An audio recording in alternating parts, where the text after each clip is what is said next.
सभी सनातनी हिंदू भाई बहनों को जय श्री राम। भाइयों और बहनों, आज तक हमने श्रीमद् भगवद गीता जी के प्रत्येक अध्याय का पठन पाठन और अभ्यास करने का क्या महत्व होता है और उसका क्या फल प्राप्त होता है उसे विविध कथाओं के माध्यम से देखा है। आज हम श्रीमद् भगवद गीता जी के 90वें अध्याय के पठन पाठन का क्या महत्व होता है उसे एक कथा के माध्यम से देखेंगे।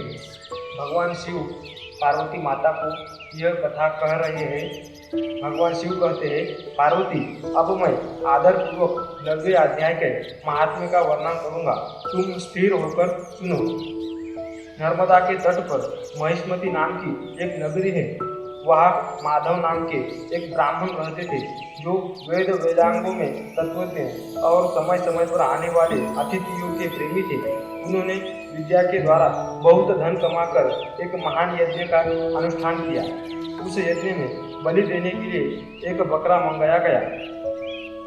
जब उसके शरीर की पूजा हो गई तब सबको आश्चर्य में डालते हुए उस बकरे ने हंसकर ऊंचे स्वर में कहा, ब्राह्मण, इन बहुत से यज्ञों के द्वारा क्या लाभ है? इनका फल तो नष्ट हो जाने वाला तथा ये जन्म, जरा और मृत्यु के कारण है। यह सब करने पर भी मेरी जो वर्तमान दशा है इसे देख लो। बकरे के इस अत्यंत कौतूहलजनक वचन को सुनकर यज्ञ मंडप में रहने वाले सभी लोग बहुत ही विस्मित हुए।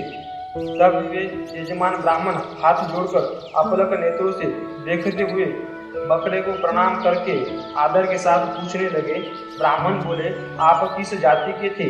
आपका स्वभाव और आचरण कैसा था तथा जिस कर्म से आपको बकरे की योनि प्राप्त हुई यह सब मुझे बताइए।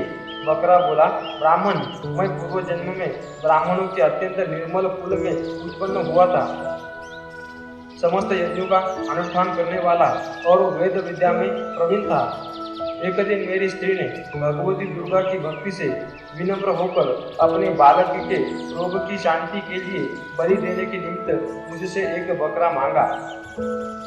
तत्पश्चात जब चंडिका के मंदिर में वह बकरा मारा जाने लगा उस समय उसकी माता ने मुझे शाप दिया, ओ ब्राह्मणों में नीच पापी, तू मेरे बच्चे का वध करना चाहता है, इसीलिए तू भी बकरी की योनि में जन्म लेगा। द्विज श्रेष्ठ, तब कालवश मृत्यु को प्राप्त होकर मैं बकरा हुआ।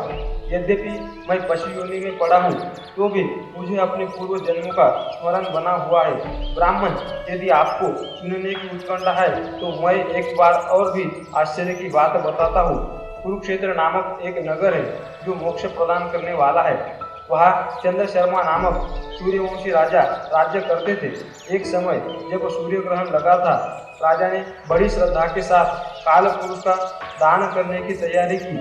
उन्होंने वेद वेदांगों के पारगामी एक ब्राह्मण को बुलाया और पुरोहित के साथ तीर्थ के पावन जल से स्नान करने को चले और 2 वस्त्र धारण किए। फिर पवित्र और प्रसन्न चित्त होकर उन्होंने श्वेत चंदन लगाया और बगल में खड़े हुए पुरोहित का हाथ पकड़कर मनुष्य से घिरे हुए अपने स्थान पर लौट आए।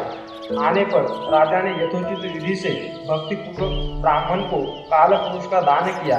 तब काल पुरुष का हृदय चीरकर उसमें से एक पापात्मा चांडाल प्रकट हुआ।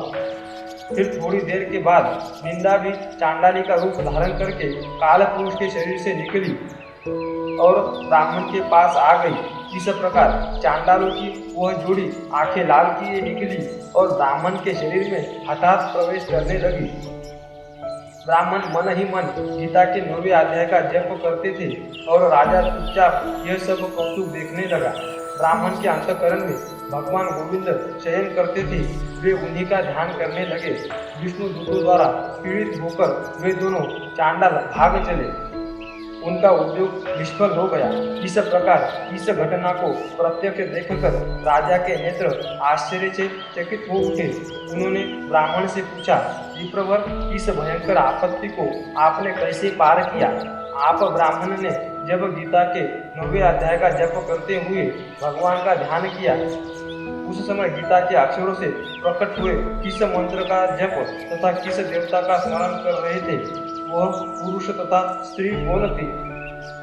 वे दोनों कैसे उपस्थित हुए? फिर वे शांत कैसे हो गए? यह सब मुझे बताइए।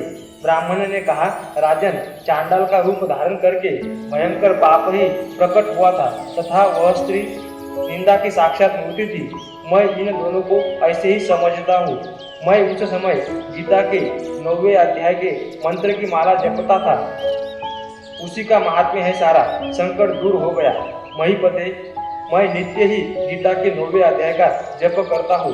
उसी के प्रभाव से ग्रहजनित आपत्तियों के पार हो सका हूँ। यह सुनकर राजा ने ब्राह्मण से गीता के 9वें अध्याय का अभ्यास किया। फिर वे दोनों परम शांति मोक्ष को प्राप्त हो गए। यह कथा सुनकर ब्राह्मण ने बकरे को बंधन से मुक्त कर दिया और गीता के 9वें अध्याय के अभ्यास से परम शांति को प्राप्त किया।